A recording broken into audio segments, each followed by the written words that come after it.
What's up? Ang up, tubig, baha, pagnanakaw, korupsyon, yun ang mataas sa Pilipinas. What's down?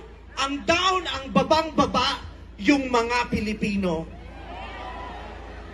Kaya sa ngalan ng lahat ng mga kapwa ko artistang nasa entablado ngayon, pati na rin yung mga artistang nasa baba at nasa iba't ibang lugar na nakikisama sa amin, binabati po namin kayong lahat. Mabuhay kayo, mga kapwa namin Pilipinong nanakawan ng gobyerno. Mabuhay kayo. Yan ang pagbati natin sa isa't isa.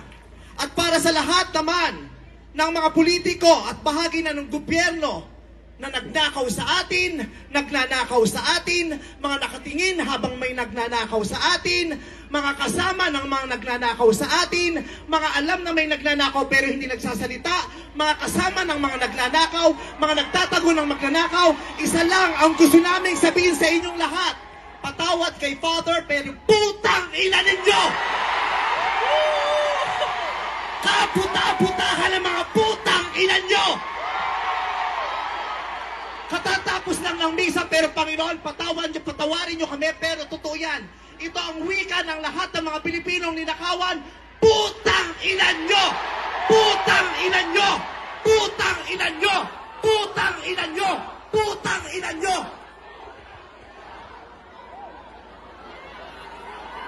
Putang ina nyo! Tapos na ang panahon ng mga mababait at ng mga resilient. Ang mga mababait, ginago. Ang mga resilient, tinarantado. Hindi nauubra sa atin yung bait-baitan, kimi-kimian, tahimik-tahimikan, patawad pero hindi po. Hindi ko sisimplihan, hindi ko babaitan ang mensahe ko ngayon dahil hindi naman sila mababait.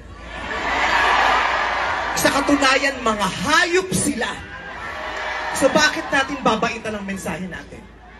Hindi natin kakalmahan ang mga salita at kilos natin dahil deserve nila ang galit, ang pikon at poot ng mga nanakawang Pilipino. Hindi tayo pwedeng kumalma. Hindi pwedeng iiyak lang. Hindi pwedeng magtitiis lang, hindi tayo kakalma. Hindi ko kayang maging magalang sa kanila dahil mga bastos sila. Mga salaula sila at mga baboy sila. Hindi natin kayang maging mabait sa kanila dahil mga walang ya sila. Hindi pwede. Hindi pwede. Yung mabait ka lang, mabuting asal ka.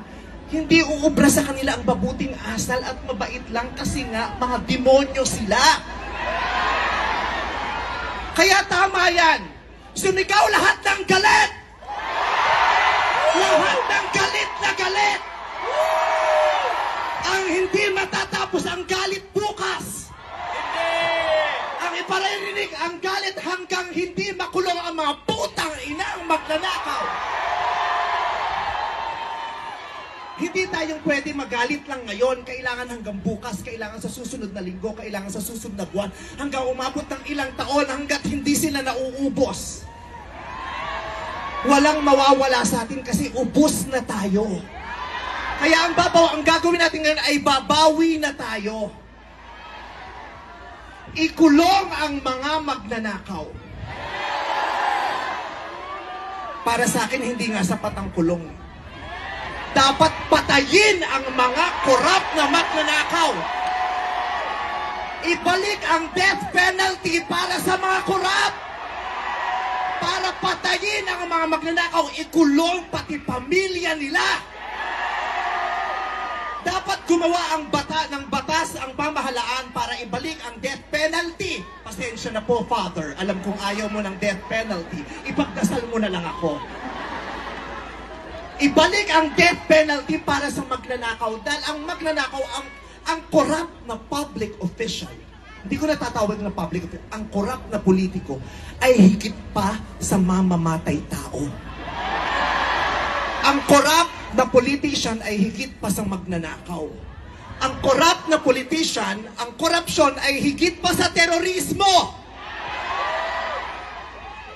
Ang mga terorista, namimili lamang ng lugar at panahon kung kailan aatake.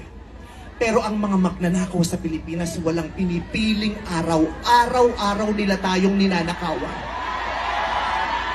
At ang inaatake ng mga terorista, yung mga iba ang pananampalataya, iba ang paniniwala, ibang lahi. Pero ang mga korap, kapwa Pilipinong kalahi ang ninakawan. Kaya hindi tayo pwedeng sumuko lang ng ganito. Kaya hinahamon ka namin, Pangulong Bongbong Marcos,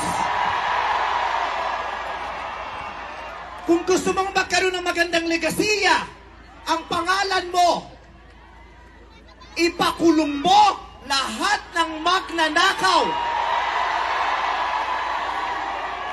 Nakatingin kami sa iyo, Pangulong Bongbong Marcos, at inaasahan ka namin, hindi dahil sa idol ka namin, kundi dahil sineswelduhan ka namin at inaasahan namin na tutuparin mo ang inuutos naming mga employer mo. Kami ang nagpapasahod sa inyo. Tapos na ang panahon na natatakot tayo sa gobyerno. Takutin natin ang gobyerno dahil ang kapangyarihan nasa sa atin, wala sa kanila. Nakatingin kami sa inyo. Ipakulong lahat ipakulong. Bawiin ang mga ari-arian. Bawiin ang mga ari-arian. Pati atay, i-donate. Ibigay ang atay. Pati mata, i-donate. Walang ititira kasi nga, hindi tayo pwedeng maawa dahil mga putang ina nila. Maraming salamat sa inyong lahat. Sasamahan namin kayo hanggang mamaya. Isa pa, putang ina nyo! Sobra na, tama na. Sobra na, tama na. Sobra na,